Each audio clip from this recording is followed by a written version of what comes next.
Welcome everyone to episode 16 of the Average Ontario Anglers Fishing Podcast, the relatable fishing podcast, like we mentioned last week, with no swears. And if you're wondering, Andrew actually didn't swear last week because that would have been bad, right, Yeah. Andrew? No, I try not to swear. I try really hard. Speaking about trying really hard, this week we're going to try really hard to convince you about something that no one needs convincing of, that chatterbaits catch fish. And they catch fish. So it's going to be a pretty easy podcast for us because we don't really have to convince you guys of anything. And if you feel like you do need convincing, don't feel too bad because Jesse needed convincing as well back in the day. So it's true. So anyway, this episode, like we mentioned, it's all about chatterbait fishing. And we're mostly going to cover bass fishing, but we're also going to cover a little bit about other species. But before we get into a new segment before the main topic, we're going to start off this episode with Andrew's interesting fishing fact of the week, and this is going to be a good one. All right. So Jesse knows it's going to be a good one because I brought out the big book, the Freshwater Fishermans Bible by Vlad. I tell you, I'm not joking. On Amazon, some follower messaged us and said, "Hey, I found the book on Amazon," and I almost guarantee that book has sold more in the last 3 months from our podcast than it has in its entire life. It's trending now in the fishing book section. So I thought, with it being bass opener when this gets released, I figured chapter 3 of this book is all about largemouth bass. Sweet. So some people, they might have had some smallmouth in the early season in some areas in Ontario, but largemouth, this is when you wait for bass opener. Yep. So we'll take a gander at some of what Vlad has told us and written down about largemouth bass. And if you haven't tuned into this podcast before, this book was written in 1964. 64, something like that. I always forget the year. I'll look it up right now. It is 64. I should never doubt you, Jesse. I'm a genius. Continue. So the largemouth bass, as he attributes it, is an especially popular species with the expert and dedicated anglers who seek a challenge, and a fish which is not too easily fooled. So it says they are. Oh, this is an interesting terminology. Largemouth bass are almost always hungry, curious, and pugnacious. I'm going to pretend I know what pugnacious means. I didn't even look it up. I'm like, it's probably stupid. Yeah.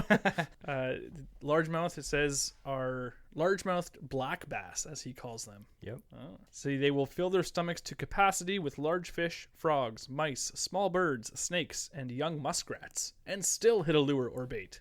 That's true. It's true. I actually did catch one time a big 6-pound largemouth, and it had a full bullhead catfish tail sticking out of its throat, and it still hit the bait.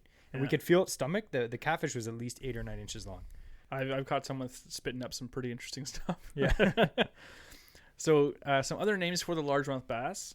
Says it's also called the big-mouthed bass, green bass, green trout. No. Lake bass. That's all bass. Mossback. And line sides. Yeah, I could see that. Line sides is like, it's so far out, but like, it makes sense, yes. But it's like, hey, catch any good line sides today? But like, what are you talking about, you old freak? Yeah. Well, mossy back. Remember, mossback, yeah. G. Loomis used to have a mossy back line of rods. They were bass rods. So, yeah. So he also talks about the using different types of rods. So some anglers will use cane poles or glass poles. But the casting rod is much more sport and better. Oh.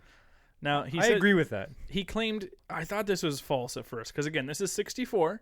He claimed that the casting rod and reel has been used for black bass for more than 100 years. And I was like, no, that's ridiculous. So I did a bit of research, and apparently bait casters have been around from the 17th century. So wow. I'm like, okay, maybe yes.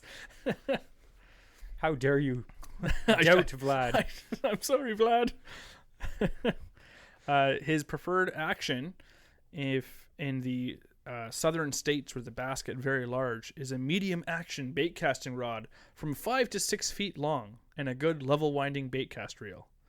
I think the pros disagree nowadays. Yeah, but I guarantee that was technology a pistol has grip. Changed. That was a pistol grip for sure. It's like, it's great for skipping under docks. Yeah, that's about it. So it talks about two different lures. So again, it just shows like how times have changed with how lures are called, what we call them, or what are still around even. Yeah. So he talks about lures for bass, there are thousands of plugs, spoons, spinners, jigs, plastic and rubber worms, eels, and other imitations. Pork chunk, pork rind, bass bugs, and flies. Popper, swimmer, gurgler, or wounded minnow. Talks about other things that largemouth bass will eat. You can use as live bait, apparently, for them. Is suckers, small bullheads, gizzard shad, small carp, goldfish, chubs, shiners, yellow perch, lamprey eels, and killifish can all be used where legal. It's like none of those are legal. It says they also have been caught on, again, lists even more, hellgrammites, salamanders, leeches, crayfish, snakes, mice, crickets, grasshoppers, locusts, grubs, and nymphs. I mean, that's a lot. Pretty much throw anything in the water is what I'm getting from this. Yes. It talks about, now this is interesting because we've talked about this before, about when to fish for largemouth. So he's talking about when fishing shallow water, you're best to fish early in the morning or in the evening or at night, especially for shallow water fishing. In fact, he says if you must fish during the summer months, try to do as much fishing at night as you can. Now that's something that you and I don't do just because it's difficult to do so when you don't live on the body of water, you're not staying there. But night fishing for bass, like we have done it in the past, but I want to try that perhaps in some of the more pressured areas because no one's doing it, and that's when they're going to be more prone to feeding when it's such an active body of water. Yeah, especially if there's a lot of like boat activity. And I'll tell you, I caught my biggest largemouth bass at midnight. Yep. 6.4 pounds in a super heavily pressured Kawartha Lake. Yes. At night. So we got to try that. Now it talks about, we talked before about sound underwater. Yeah. And stuff like that. So he says, he gives the advice that canny bass anglers don't bang metal boxes, oars, or other objects against the boat. In fact, they try to do most of their fishing while sitting down. Again, not very accurate. I like to do mine standing up. Yeah. But again, we're fishing in different ways. And the last thing I wanted to bring out about them is we talked before about a classic lure that doesn't get used very much anymore for fishing like in the weeds for largemouth is the Johnson silver minnow. Yep. So he talks about fishing a spoon with a weedless hook and a strip of pork rind on it. It says you cast right into the pads and pull it along the top of the plants until the spoon comes to an open pocket of water. Then let it sink, and then you jerk and reel until it comes back to the top of the pads. And when I've tried to fish the spoon before, I wasn't fishing it like that. I was just kind of slow rolling it through the weeds. But when I fish a frog, that's exactly what I'll do. But with this, it's actually sinking down. So you're fishing it like a frog across the pads, the dense pads, and then you're fishing it like you're pitching almost down in the pockets. Yeah. Like this is something that if I want to try this year because 100% that's still going to work. Because you're covering water and then you get to a spot and your spoon flutters down. Yeah. Like it's like pitching something in. Like you're fishing two techniques at once. And that's probably a technique that the fish probably haven't seen in a few years. Well, the largemouth bass only, might live in Canada. I think it's around 14 years is like a record for like one of the oldest fish. So they may have never seen this. Yeah. If your grandfather has stopped doing this, they've never seen it before. So anyways, that's some of the largemouth bass tips and humorous anecdotes from Vlad Ivanov. Yep. And as we mentioned, you can actually find this book on Amazon. You can still buy it. So it's timely. It's a little outdated, but it is a funny read. It has black and white photos. Yeah. Hand drawn. Anyway, I have to give Andrew a rating for this. And you know what? I always have to give him a good rating when it's Vlad because Vlad's the man.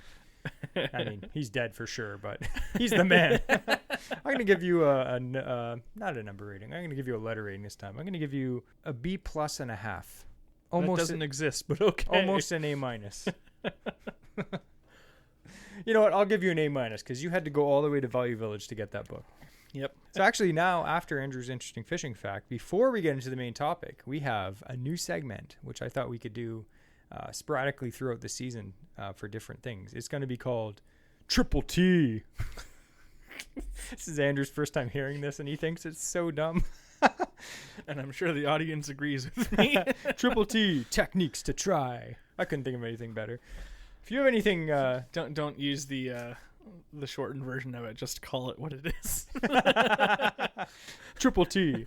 So this week, I thought for our techniques to try, because it's bass opener, we could go over a technique that you probably haven't tried. Now, if you're an avid a weedless bass angler, spoon through the weeds. no, not that. But if you're an avid bass angler, you may have tried this because it is popular in the States. But up here, not so much. So I'm going to tell you about fishing a swimming worm or swimming a worm. And the way that you do this, there's tons of ways to do it. But the main worm that you're going to want to use is called a cut-tail worm. And I'm sure you've probably seen them at the tackle shop. The one that I'm holding in my hand, I actually picked these up at CanCast from True North Baits. They have a new worm called the rush worm, which is a cut-tail worm. Now, I picked the color Junebug because Junebug it's if you haven't seen Junebug, it's a classic. It's purple. He's got some blue fleck in there. I can promise you Vlad fished the Junebug color. 100%. It's a classic. I picked up Junebug. I also picked up green pumpkin because you can't go wrong. Yeah. Now, I'm going to describe this worm to you. It is about 6 inches long, and the tail is it's almost like a little twister tail, except it's not a huge, long, curly bit. It's just a little cut tail. Yeah. It's the shape of the actual ribbon portion of the worm. I'd almost say it's like if you took a hook made out of Jell-O and just stepped on it flat. Yeah. So anyway, what it does is, as you reel this worm in, the tail actually has a little kick to it. Mm-hmm. So it's not like a paddle tail wobble, but it's got a little kick to it. It's between a twister tail and a paddle tail and how it operates. It is a very unique action. Now, the cool thing with a cut tail worm or swimming a worm is it's a great way to cover water in a way that's slightly finessey. It's not super power fishing, but it's a way more easy to cover water with a cut tail worm, swimming a worm, than fishing, say, a stick bait or a Senko because it's such a slow presentation. So tell me, Jesse, how do you do so? Well, it's easy, and I've done this for a few years. So you're going to grab yourself a cut tail worm. Again, these ones are from True North Baits, which are made in Ontario, and they actually smells pretty rancid, but in a good way. But to fish a cut tail worm or swim in a worm, you're going to get a 3 to 4/0 worm hook. You don't need an EWG or an extra wide gap hook, but a worm hook, whatever you need.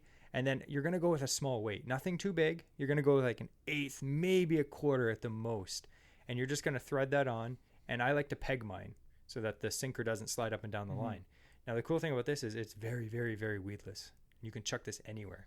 Where I'm looking to fish a cuttail, myself, my favorite place is if you go to a flat and it's sparse milfoil, clumps here, clumps there, a little bit of sand on the bottom. Yeah. Kind of like that spot we were fishing the other day for muskie. It's tough to get a weedless bait. Like Texas rig will get through it, but if you're using even a beaver bait and flipping it in that, you're still going to get hung up a lot more than you would on something like this. Just super slender and it's exactly what Andrew said. It's slender. It slides through all the places.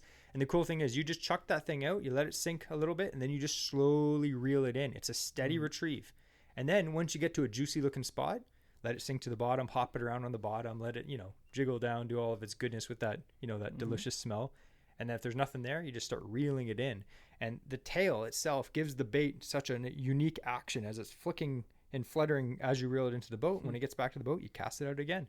So it is a bait that you can fish on the bottom. You can fish it slow, but it's also a bait that's really good just for covering water, and largemouth and smallmouth love that. I've also caught pike on them, walleye, anything. It's just a very natural presentation. Yeah. Tons of companies make them.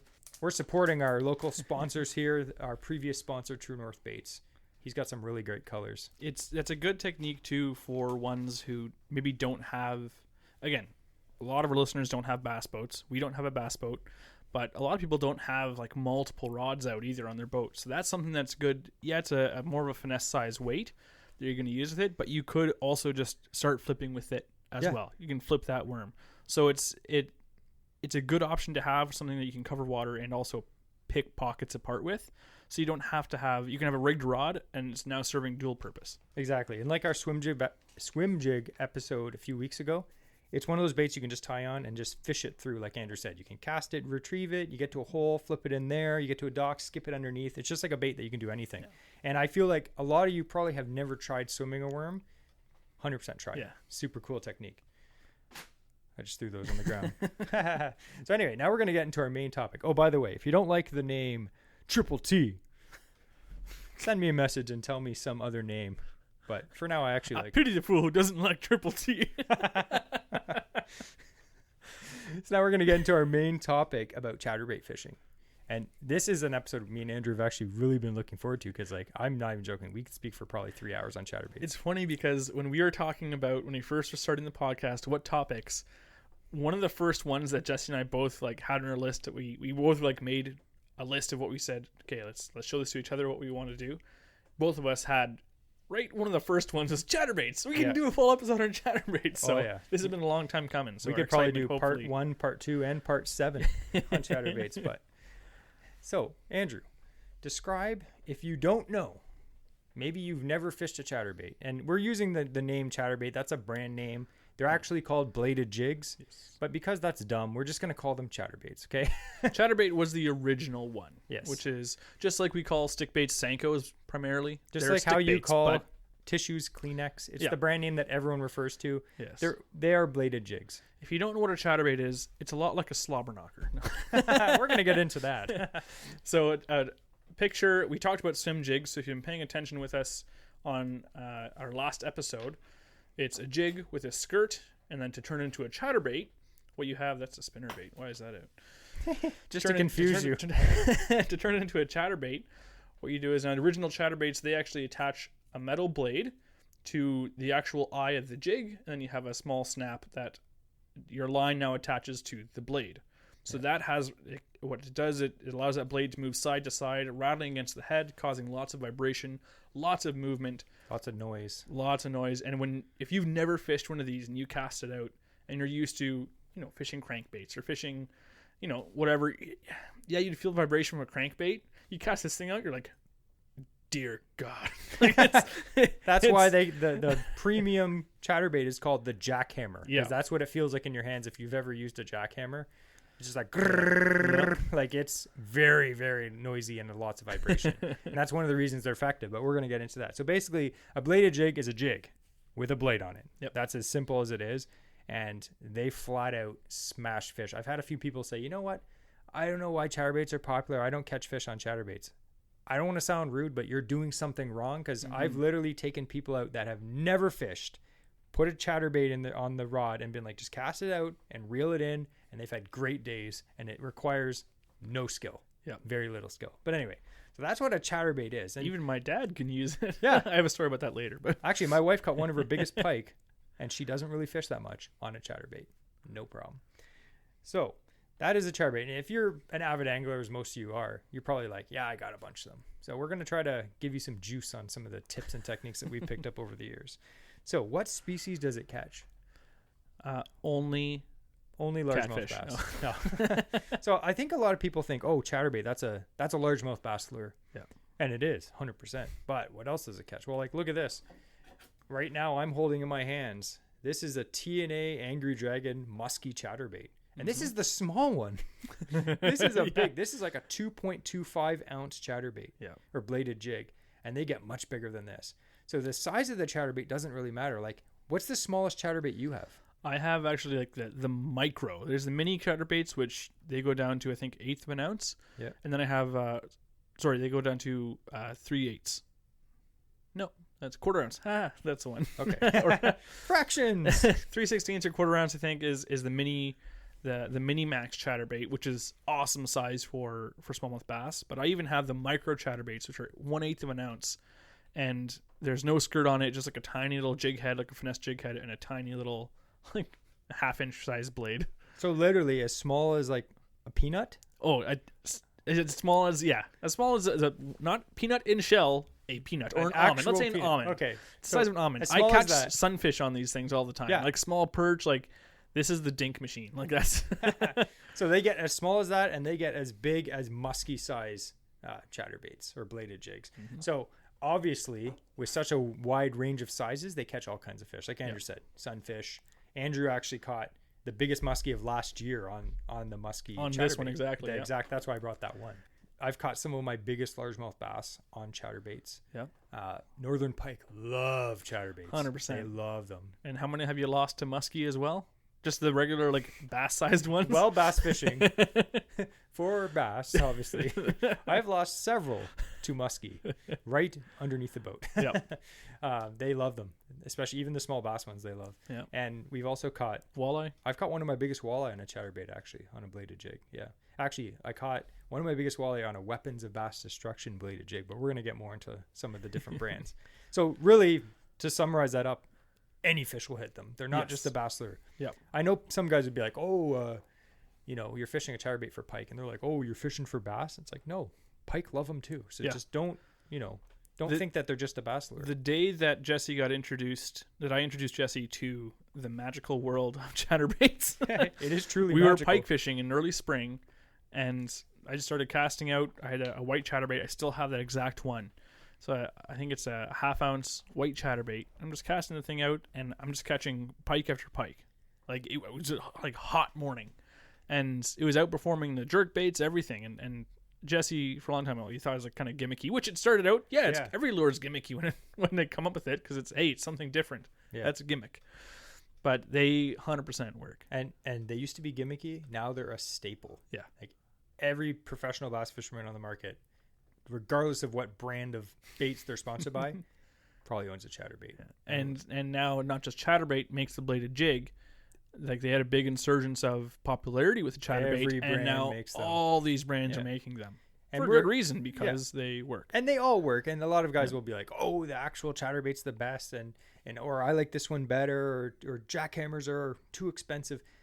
We're going to get more into different kinds of price points and stuff after, but generally speaking, they all work. They all do almost the same thing. So just buy the one that you have confidence in, or one that looks good to you, and that's a good color, and just go out and fish it, and you'll guarantee catch fish on it.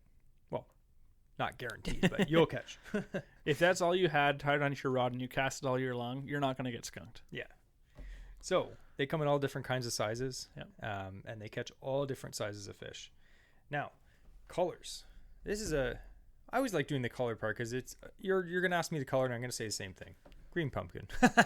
But if you're fishing, let's just go through a few species. So for bass, if you look at my jig box, which I have right here, if you're listening to this, what's the main color you see there? Green pumpkin, and then obviously black and blue, black and purple, and then there's a bunch of white. Yeah. Those are the main colors.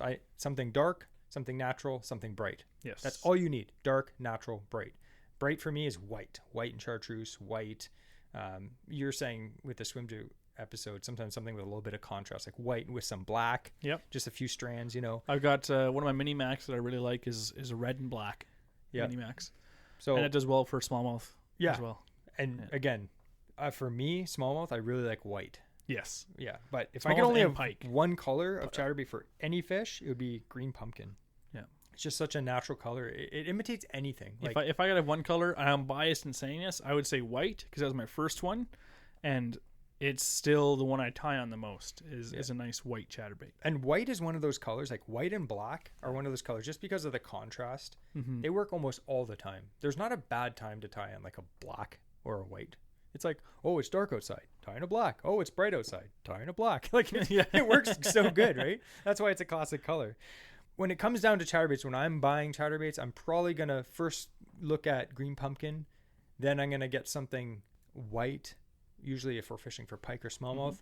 If I'm fishing a lake that's kind of known to be murky or muddy, I'm going to probably gravitate towards like a black and blue.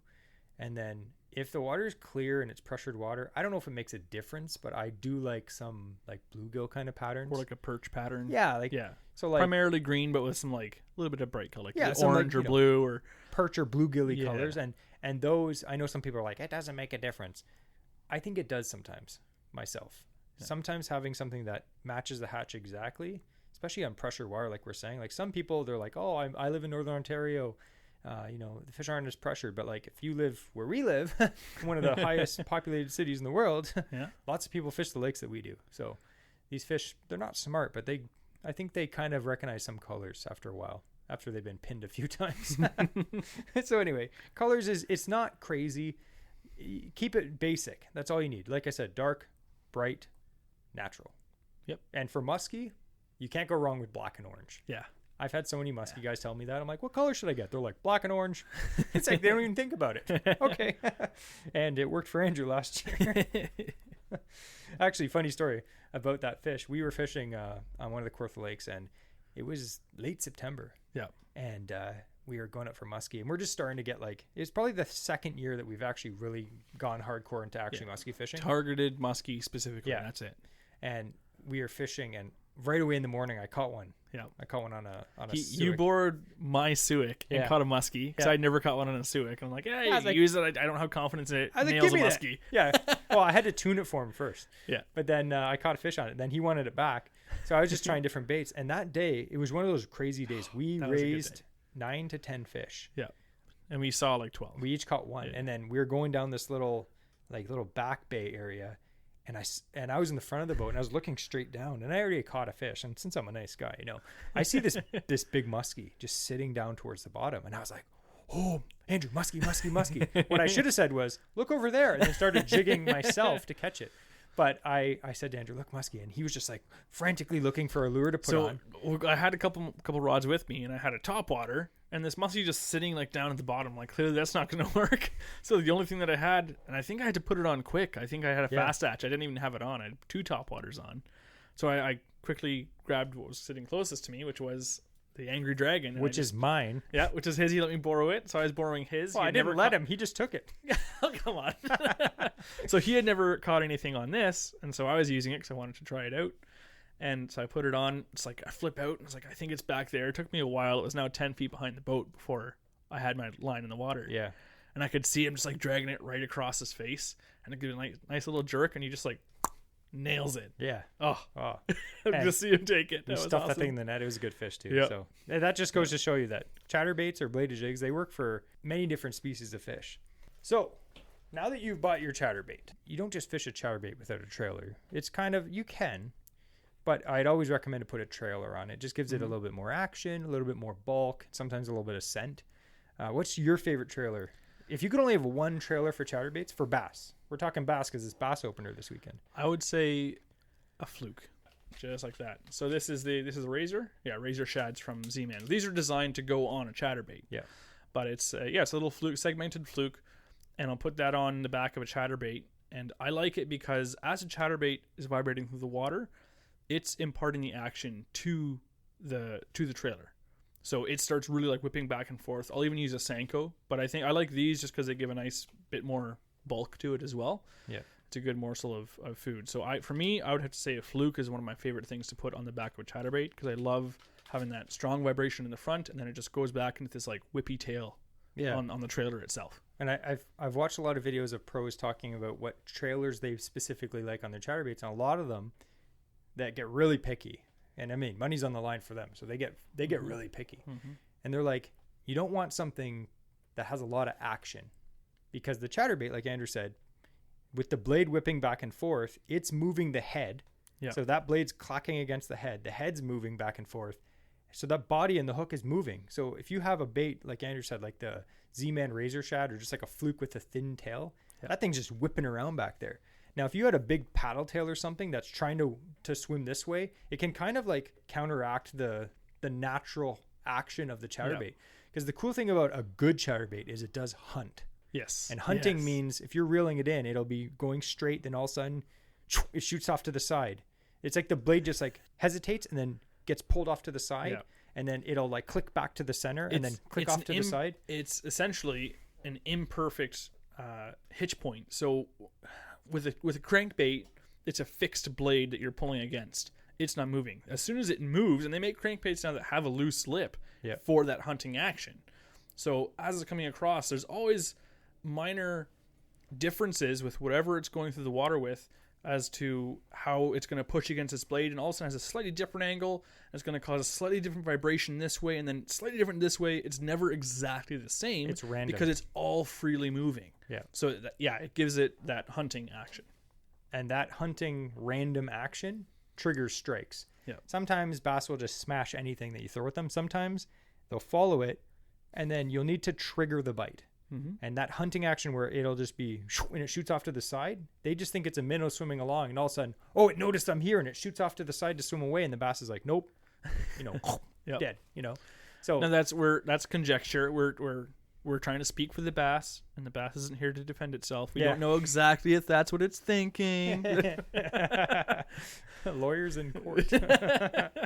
But that hunting action, and that's what the difference is. Some people say, are more expensive chatterbaits worth the money? More expensive chatterbaits, in my opinion, and what I've heard from other people, and I found it myself, is they oftentimes hunt better. Better hook, oftentimes. Yep. Tied skirt, so it's not losing its hair. Yeah, but that hunting action is really perfected on the more pricier chatterbaits.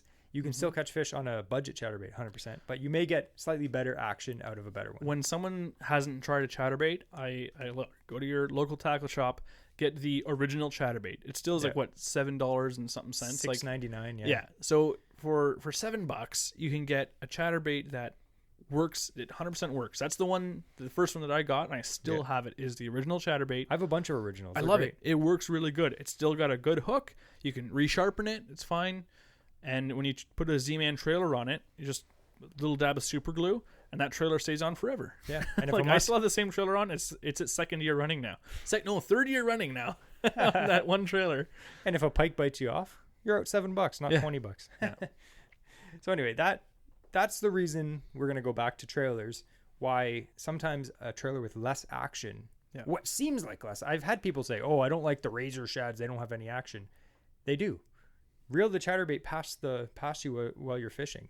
Yeah. You can see that thing whipping back and forth. Look down on it from straight above, and you'll see that trailer whipping back and forth. And a lot of the popular chatterbait trailers, like the Yamamoto Seiko, they're designed like that. They don't have a kicking tail. They just have a segmented body that goes with the natural action of the chatterbait and really helps that hunting action go.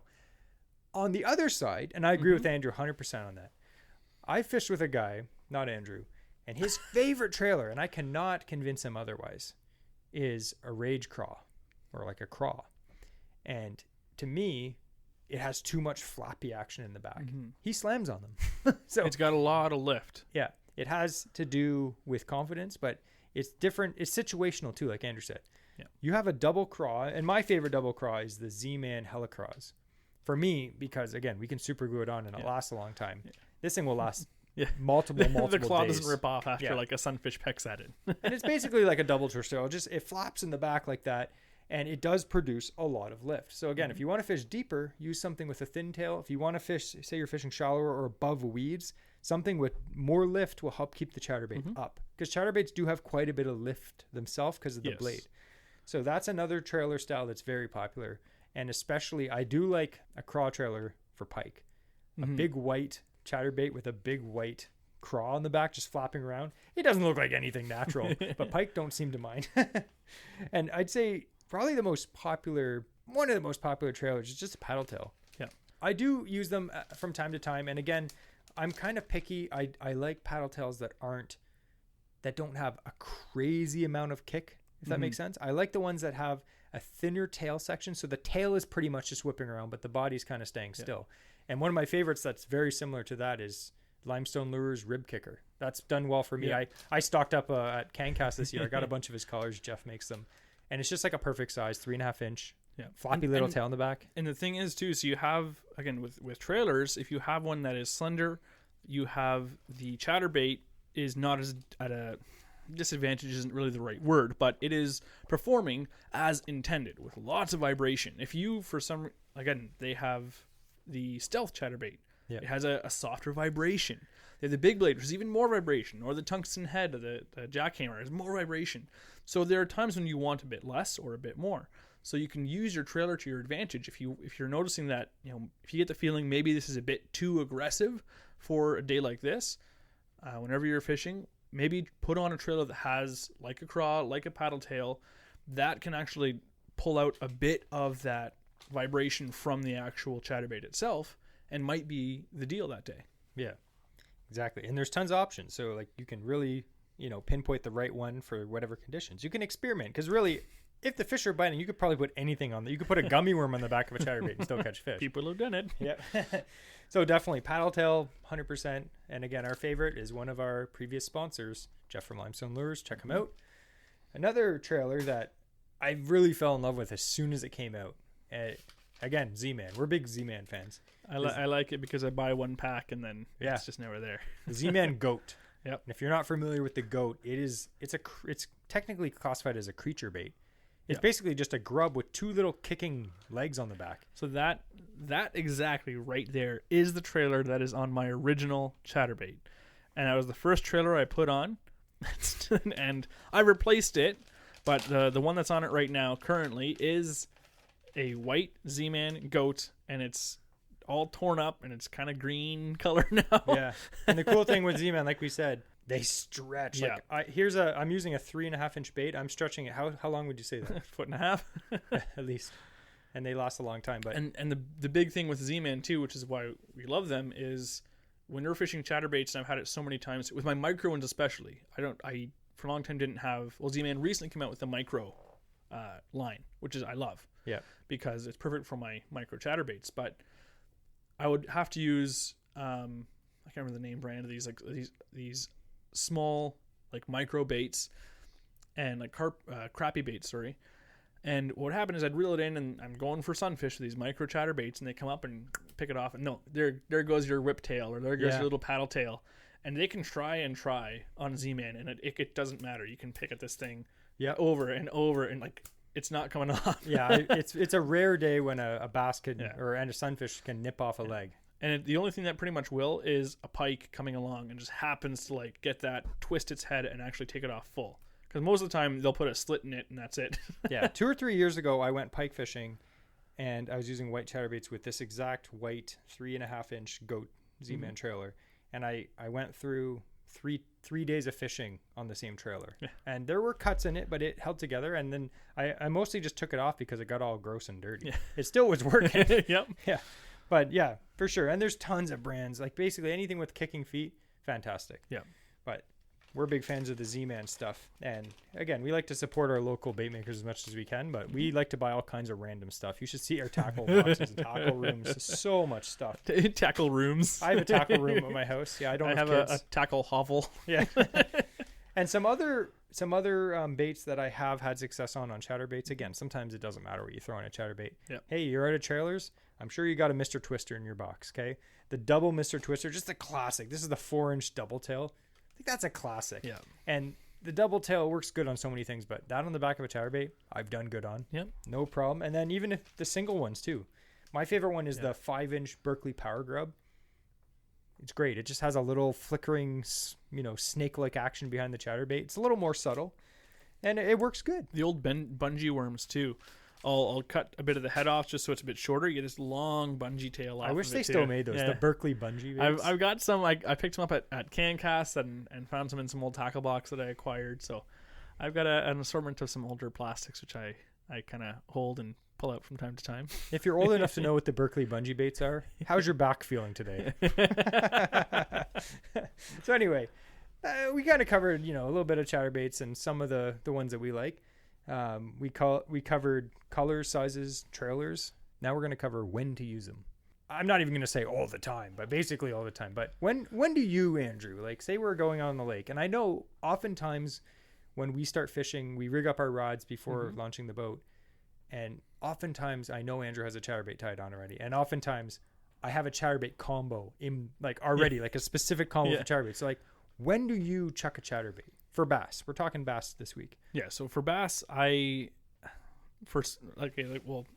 species wise, largemouth, I would say anytime I'm fishing the outskirts of a weed line, a chatterbait's one of my first things I go to, because when you rip it through those weeds, you get that reaction strike. So another feature of the chatterbait that happens is when it comes up, you'll feel it vibrating in a rod. It pulls into a weed, and you just feel the vibration stop, and you give a sharp tug on your rod, and it just like that blade slices through that weed, it's like gone, and it just rips forward. Yeah, and the vibration starts again. And that reaction strike is fantastic, and that's another reason why I love them is especially if you're trolling. I'll troll weed lines and stuff with them sometimes, and you'll know if it's working or not. Yeah, you can tell because you watch your rod just bumping up and down, all of a sudden it stops. Yeah. So for largemouth, I'll use it. I will use it even on calm days because it's subsurface. I'll use it on a calm day, on a windy day. Windy days especially, they stand out. The more disturbed the water is, I really like a lot of vibration. For smallmouth, I would say I found anything that's, again, maybe because I'm using my white one primarily, but on an overcast day, I find chatterbaits work really well. I'm not sure if that's just because with overcast is generally there with storms coming in or whatnot, and they are subsurface feeding mainly. Yeah. They're kind of going a bit deeper, but on overcast, a chatterbait's basically always with me. There's no wrong time Yeah. to chuck a chatterbait. I said a slaughter bait, but a chatterbait. We should make our own and call it that. Yeah. Patent pending. It's basically just a chatterbait, but the blade is a razor blade. It really is weedless and fishless, really. Hope it doesn't get tangled on your line. Or you hooks at it and hits you in the face. All right, Pike, coming back at you. You just see Andrew, want to know how I got these scars. Chatterbait fishing. I think when we discussed 2 weeks ago about swim jigs, we were kind of like, if it's calm water, I like a swim jig because it's more subtle. As soon as there's a little bit of a ripple and I can get away with it, I'm going to use a chatterbait if I can. And for me, swim jigs are more like heavy cover situations, and chatterbaits are if I can get away with it. So obviously you can't throw chatterbaits into thick weed because you'll just get snagged up. There's no weed guard. I know there is one chatterbait or two chatterbaits out there with a weed guard, but generally speaking, they don't have weed guards. They're designed, like Andrew said, to rip through weeds. That causes a reaction bite, right? So one of my favorite, we're just going to go right into retrieves now. Yep. One of my favorite techniques, like Andrew said, is ripping through grass. Yeah. You need some muscle for this. And you want some braid on your reel. Because you're going to be casting out into sparse weeds or weed edges. And everyone always thinks, oh, weed edges, it's a super defined weed. No, it's not. No. It's literally a thick clump of weeds transitioning to no weeds. There's still weeds in the middle. Yeah. That's where you're casting. And the fish cruise along those edges looking for food.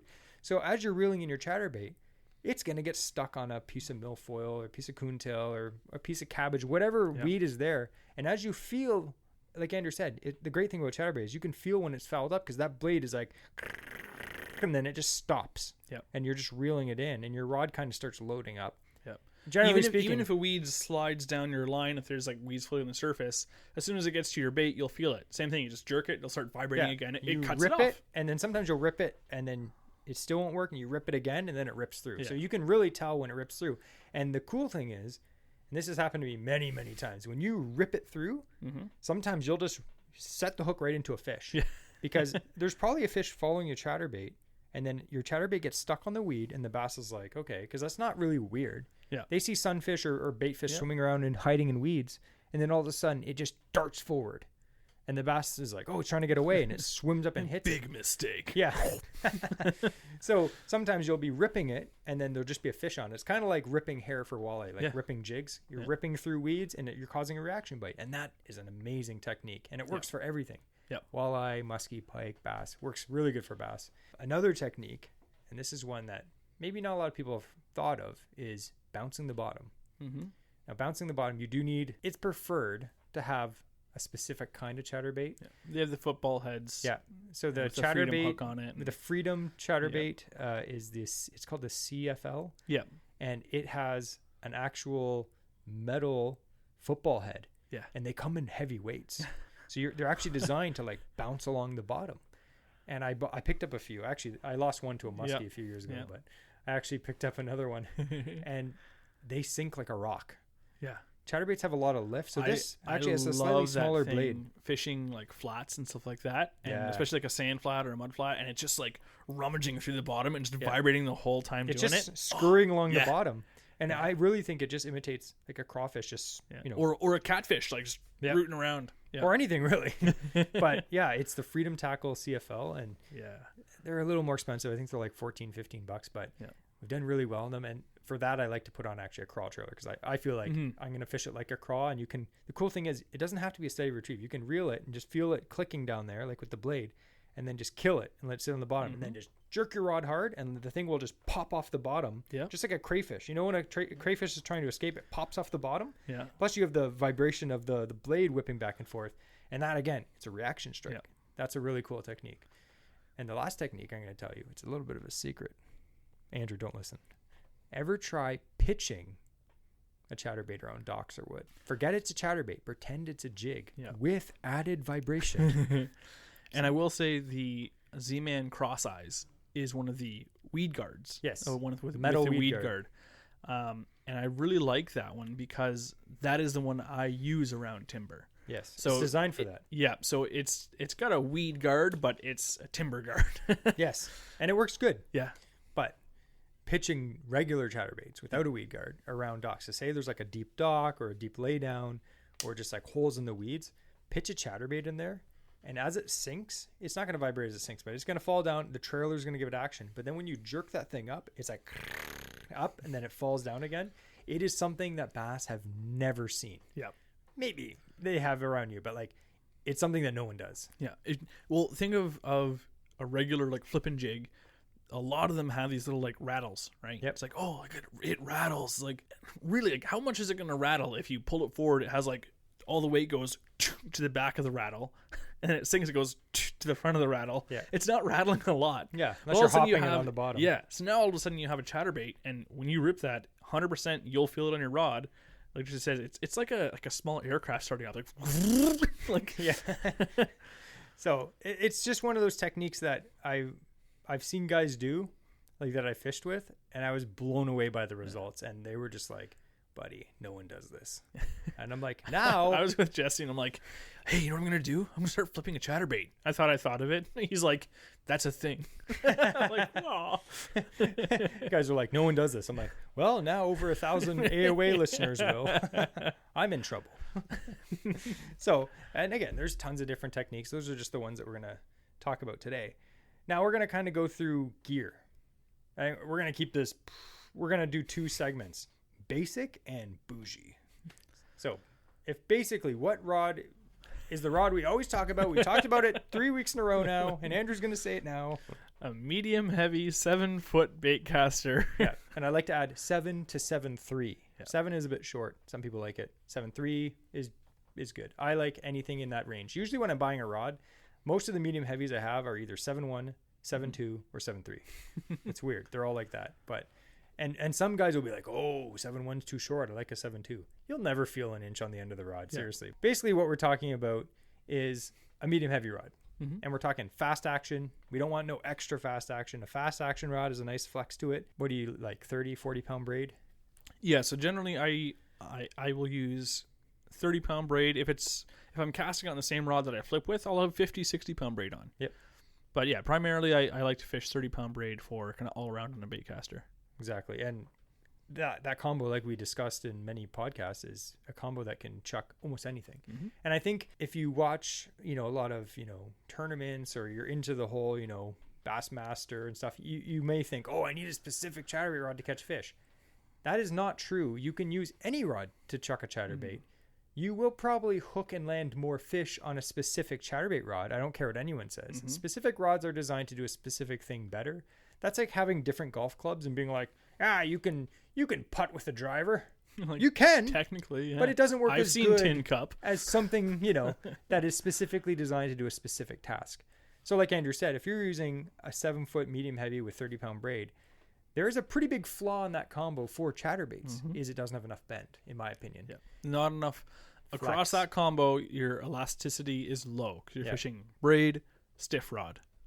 And not that a fast action rod is overly stiff, but we went through the phase of, but we went through using just our regular rods for chatterbaits, and we realized what happened. We were losing lots of fish right at the boat. So primarily when you're at boat side, we talked about this before, is the fish has the most leverage at that point in time to throw that hook, to create slack in your line, momentarily slack, to throw that hook. And another downside then to the chatterbait is you have a large single hook, but with a big weight on the end of it that they can use to start twisting that bait around in their mouth. So as soon as they get that, again, right beside the boat, you're about to land it, and it jumps just before you get it under the net. Yeah. And it's, boom, there goes your chatterbait. Like, it sucks. And what usually happens, you get, like, say, like a big 4-pound just smallmouth, and it goes right under the boat. It dogs right underneath. And your rod's bent underneath the boat.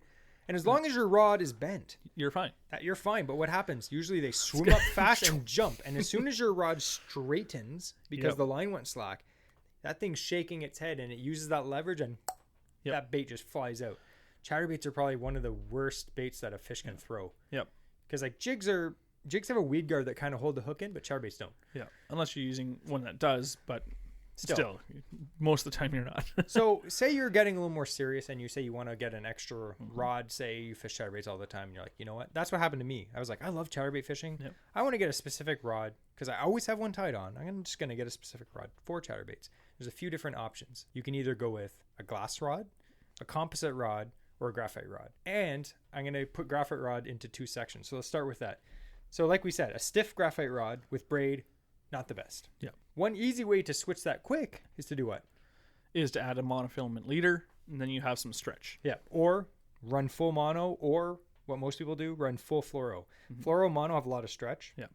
If you're adding a leader to get that stretch, you might want to add a fairly long one. Yeah. So when adding a leader, if I'm doing it to add that stretching capacity, I don't need to stretch when the fish is like 30 feet out of the boat or 20 feet away from the boat. I need it when it's within 10 feet of that boat.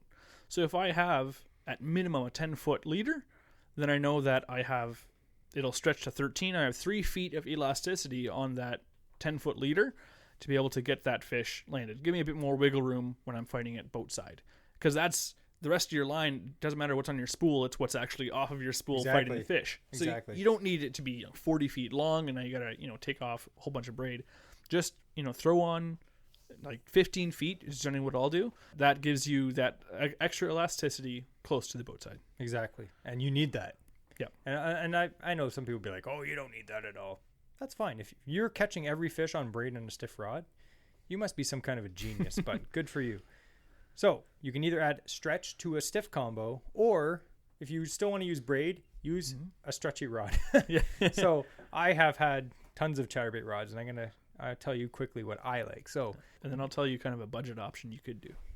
Sounds good. So the first rod that I bought a composite rod. And if you know anything about rods, a composite rod is a mixture of glass, like fiberglass, and graphite. So it's kind of the best of both worlds. Glass is kind of known as being really heavy, and graphite is light. So you get that in between. You got a rod that's, still bendy, but fairly light.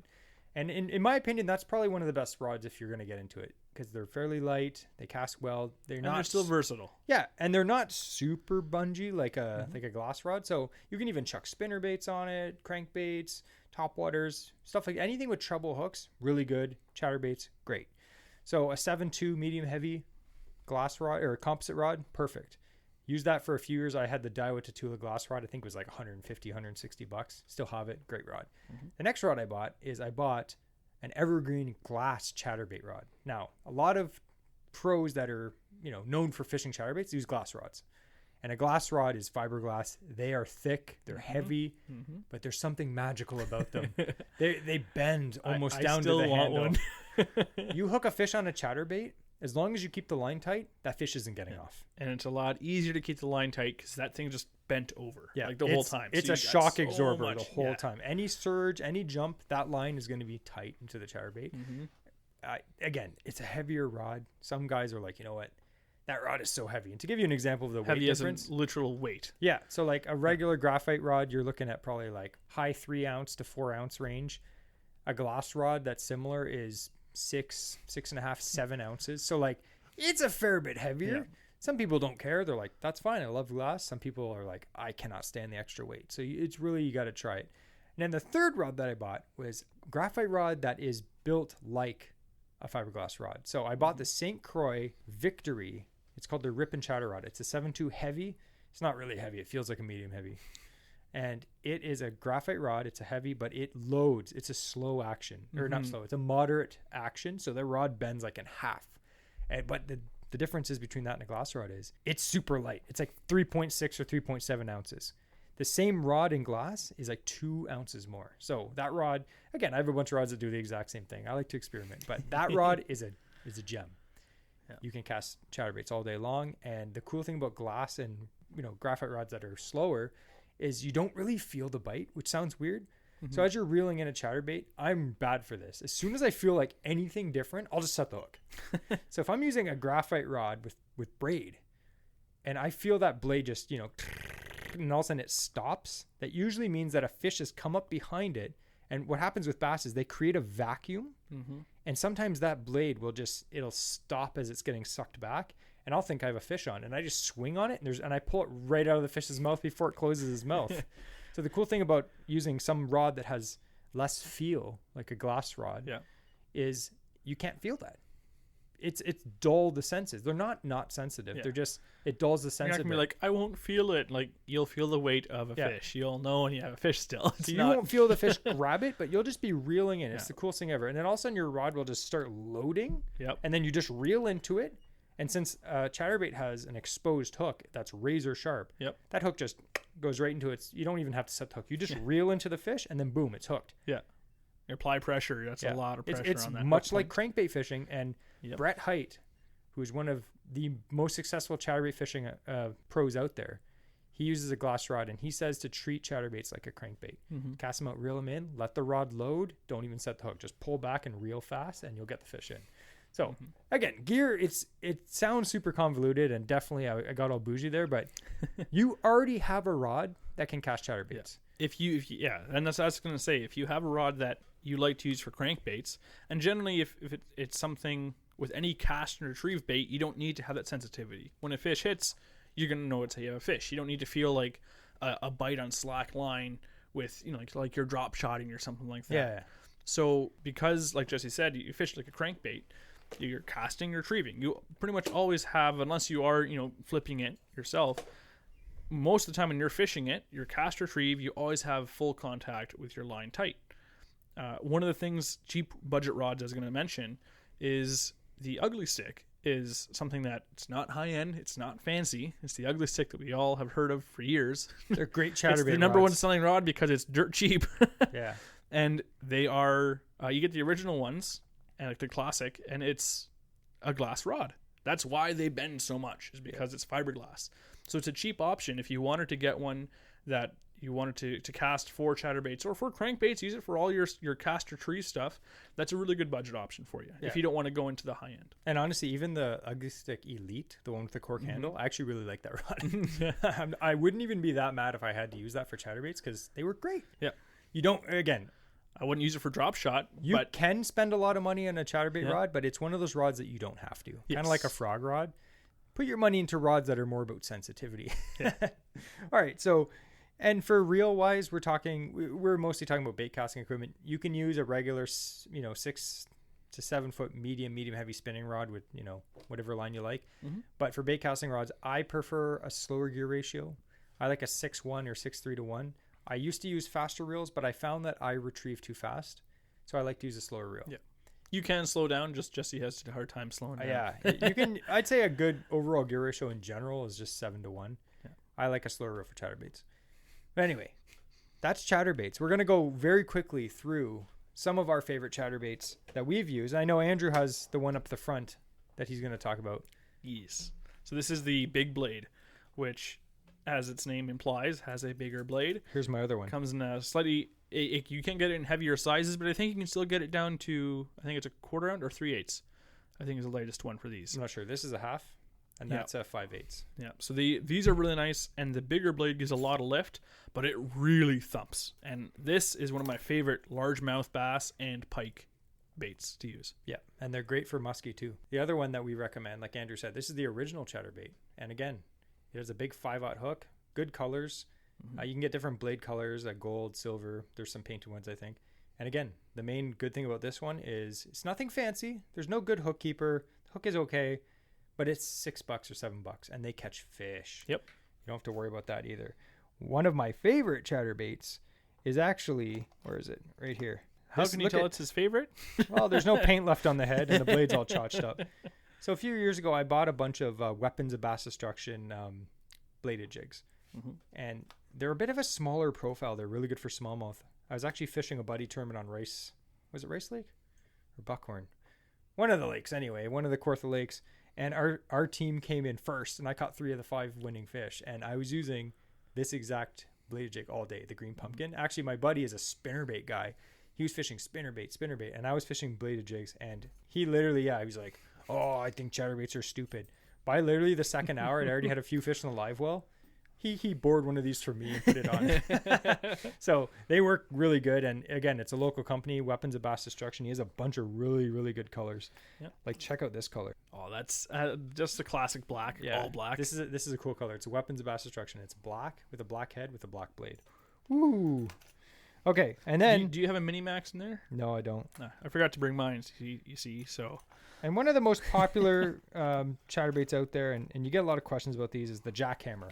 Yeah. And the reason you see a lot of these is because a lot of the pros use them. They're actually, the main thing that people talk about is how expensive they are. Because the jackhammer is made by Evergreen, which is a very expensive bougie Japanese brand. And these chatterbaits are about $23 to $25. They are still a licensed chatterbait. It's not just a bladed jig. They are chatterbait.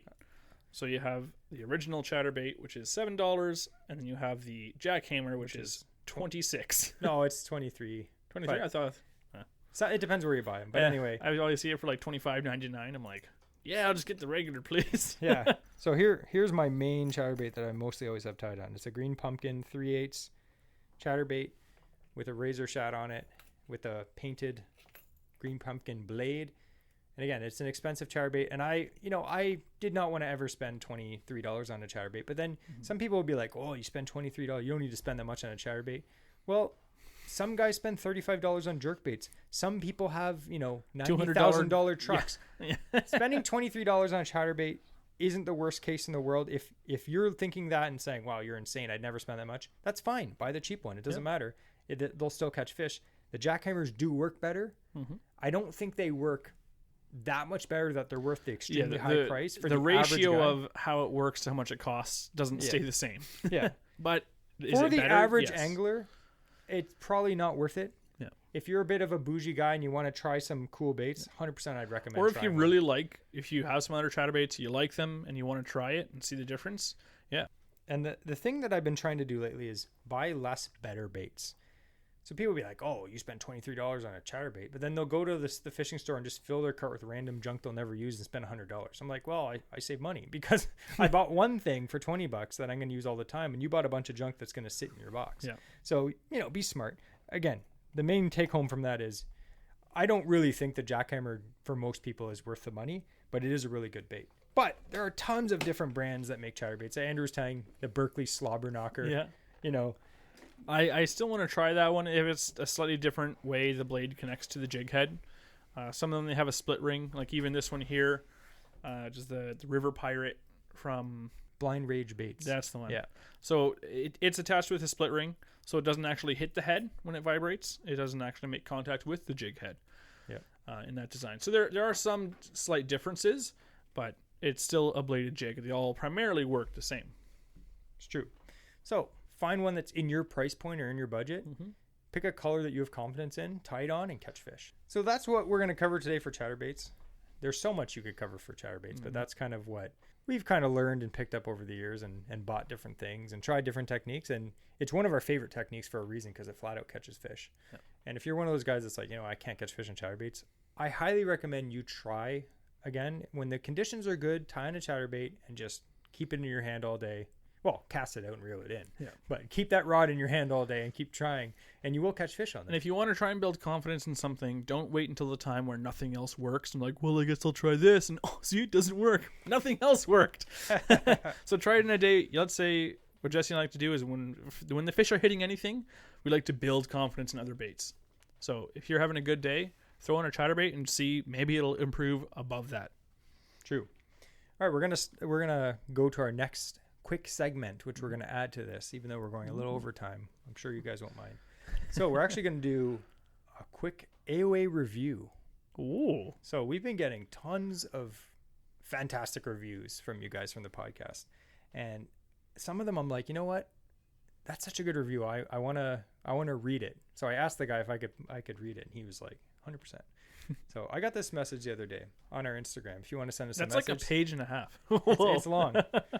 So I'm not going to mention this guy. Well, his name's Ethan. We'll just say that. So he said, Ethan Hawke? No. So Ethan says, "Hey, just wanted to thank you guys for your podcast. I live in Kansas and have some local fishing experience with the species here. This year we planned a trip to Quetico Park for canoe fishing. I've been on this trip once before and had relatively low success. This year I figured I wasn't going to canoe 50 miles and not catch fish, so I searched for relevant podcasts and you guys came up. I'm glad that we're actually searchable now. Yeah. I made lure lists from the ones you suggested. Smart. I made lure lists from the ones you suggested and added a few to my tackle box. Husky Jerk was my favorite. I also found the fishing line episode especially helpful. Anyway, I feel like I picked up a ton of good insight and made my decisions much less aimless than in the past. We ended up with a super successful trip. The fish happened to bite our baits, and we have had some really good days. Landed a 40-inch pike and a 19 to 20-inch smallmouth, and just had a ton of fun fishing around the park. 40-inch pike. That's Way a to go. good fish. Send a picture of that, Yeah. please, Ethan. That's So we'd love to see that. we actually get messages like this all the time, but like that one just, I was like, that's a great message. Yeah. But we're glad that you guys are enjoying the podcast. If you have any experiences like that, definitely send us a message. We love reading them, and maybe you'll get featured next time on our AOA reviews. And in news, just to wrap up this episode, we would like to thank all of you because we just passed 10,000 downloads. 10,000 downloads. That's awesome. We had goals, kind of like ideas when we looked up like what to expect, how many downloads to get. And they're like, oh, the first few episodes, you'll get, 30 to 40 downloads. And I was like, well, we're getting 500-600, so that's pretty good. And we're at the point now where we just passed 10,000 downloads, which is fantastic. We're getting, with our YouTube combined, more than 1,500 views. That's crazy. On our podcast and our YouTube podcast combined every week.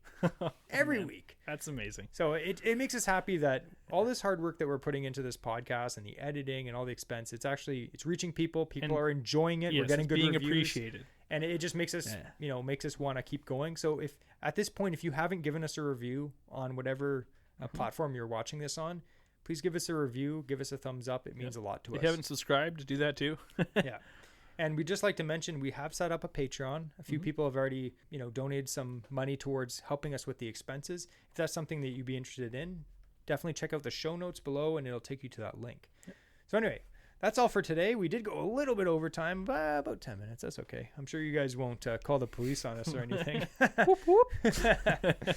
But before we stop this show, Andrew asked me to do something earlier, and I said, you know what? Let's do it, because it's a little bit crazy.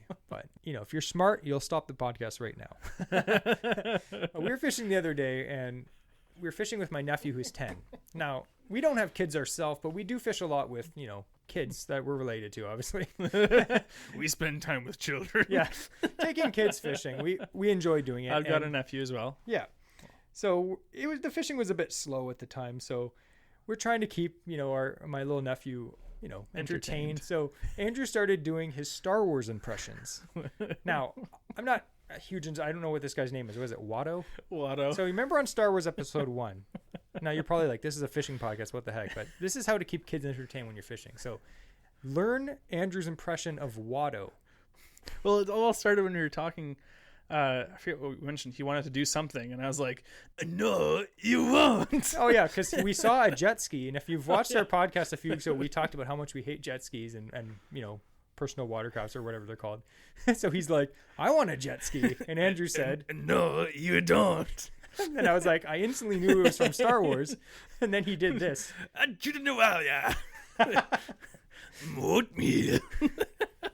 Which made us laugh, and we actually caught a muskie that trip, so maybe it was a good luck charm. When I couldn't go fishing back in the day, I was homeschooled, so I used to play this pod racing game. And you go into Watto's junkyard to upgrade your pod racer, and I just learned all the lines. Again, Andrew had a sad upbringing, but anyway.